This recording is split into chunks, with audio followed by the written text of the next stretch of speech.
In this video, I'm going to teach you how we played half-ball growing up in South Philly during the 1960s and early 70s.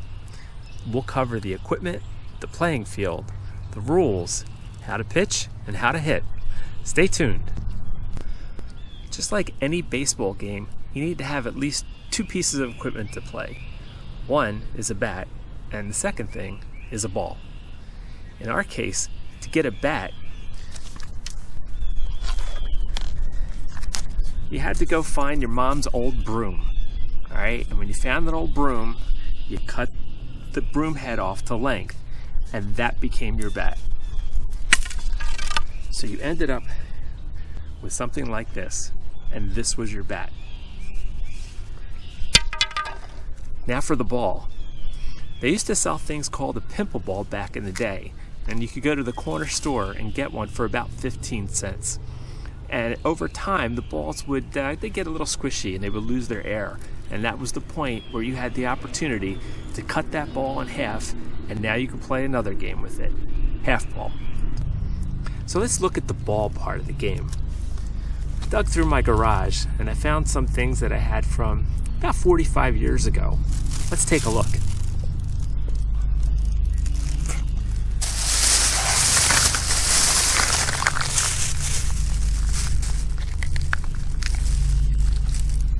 This is a half ball, which consisted of a whole ball that was cut in half to make another sport. Now these typically came in two different shapes. You had your pimple ball, which we called because of the little dots around it with the star in the center. And then there were these other balls. They came in pink and blue and maybe sometimes green colors, sometimes yellow, as you can see. And we did the same with them, only these were smooth in texture. Now, these particular balls, like I said, were sitting in my garage for about 45 years, and last time they came out to play was probably about 15 years ago when I tried to teach the neighbors in the suburbs what half-ball was all about. Let's talk about the playing field. Now, if you're from South Philly, you know that most of the houses down there are only 2 stories high. However, if you're fortunate enough to live on a street where maybe at the end of the street there was a 3-story building, and that was where you played half-ball.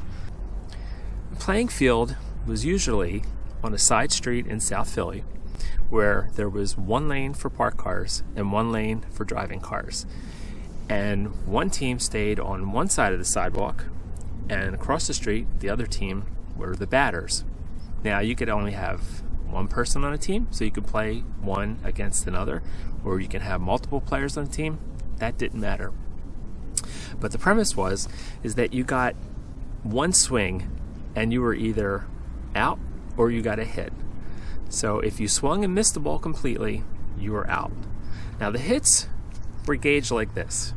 You had to hit the ball, and it had to hit the wall across the street on the other building below the first story. If you did that, you got a single. If you hit it above the first story to the second story, then that was considered a double. If you hit it above the second story window, that was a triple. And if you happened to hit it over the roof, you got the home run. Now the problem with over the roof was the ball was gone, and if you only had one ball, well, your game was over. So you had to be a little careful.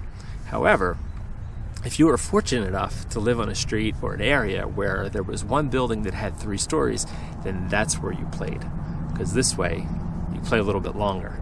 All right.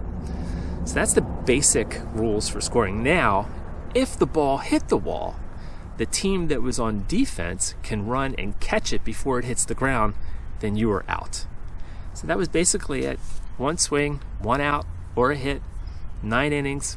Winner with the most runs wins the game, just like baseball. So let's talk about pitching. There were basically 2 types of pitches. There was the full moon and the slider. Now the full moon, you held the ball between your thumb and 2 fingers in such a manner, and you pitched it where you spun it like that. So when the batter saw the ball, it would come at him in this direction. The other way was a slider, which was much more difficult to hit. And you had to hold it the same way, but this time you threw it sidearm so that when it came at the batter, it looked like this. Now the advantage of hitting the slider is that if you can catch the ball from underneath as it's coming at you this way, you can hit it a lot further up in the air. And as you recall from the rules of the game, the higher the ball went, the bigger the hit.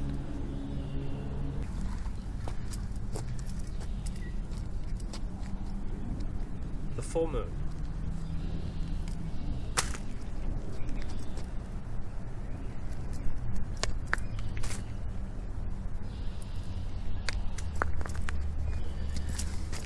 The problem we always had teaching these people from the suburbs was how to pitch that pitch. They just couldn't do it.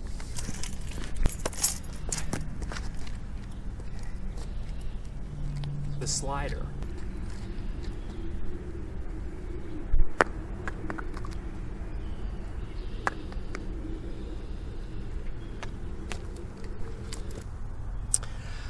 So now the batting part. There are two ways to bat. In baseball, you usually want a nice level swing to make good contact with the ball and hit that line drive. However, when you're playing half ball, what you want to try to do is wait for a low pitch and catch it underneath so that you can hit it higher. As the rules state, the higher you hit that ball, the bigger the hit. So instead of swinging like this, you would more likely swing like this, almost like you were playing golf.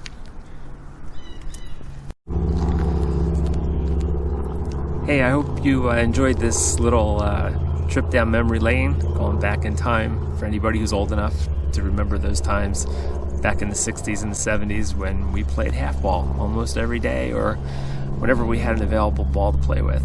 It was a great time, great memories, simpler time. It's good to look back. It's great to have friends these days still from the old neighborhood, and it's really great to reconnect on social media. Hey, if you like this video, please click like and share. You might want to subscribe if you feel so inclined. Maybe we'll put more videos out there like this. In the meantime, hey, enjoy the rest of your life and make it a good one, and do something good for somebody. All right. Hey, if anybody wants some half balls, maybe I'll put them up on eBay. Nah, I'm just kidding. They're not in any kind of shape to use. But hey, thanks for watching, and talk to you later. Bye.